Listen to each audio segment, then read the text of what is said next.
Hi everyone, welcome to part 4 of the Wick repair series. I have just pulled off that lock that was hanging on for dear life. And now I've just overlapped the end that I pulled off about 2 inches, not even 2 inches, probably about 1.5 inches, so I could have enough room to secure the bond. Just trying to get the hair in a good place.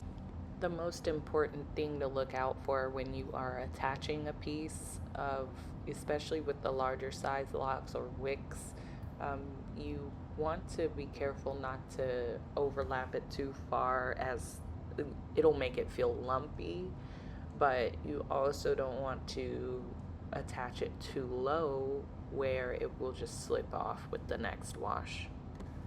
So that's why it's important to keep going over and over and over it, and so it can be secure with the crochet work.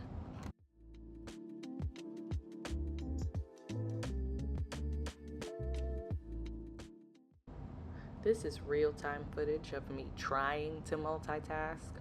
I do believe on this day specifically, I had another client coming in from out of town, and I had completely forgotten to send him the address, and it was like a freak out moment that I had.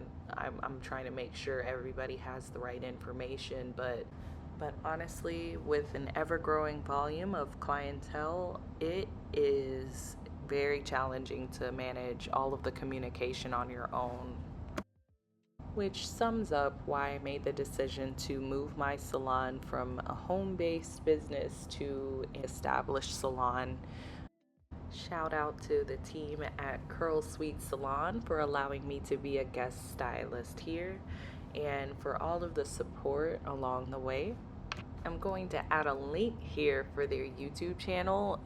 If you like natural hair or locks, you'll want to subscribe. The Curl Suite owner, Amber Ellis, is really a natural at explaining and breaking these things down. I've learned so much from her in the time that I've known her, and I believe that you will too. So yeah, go ahead and follow the whole Curl Suite family. Curl Suite Denton. My client Tina only has 6 wicks and we are wrapping it up. I'm almost finished with making sure that attachment is secure. And in the next video, I'll show you the end result and how we styled it.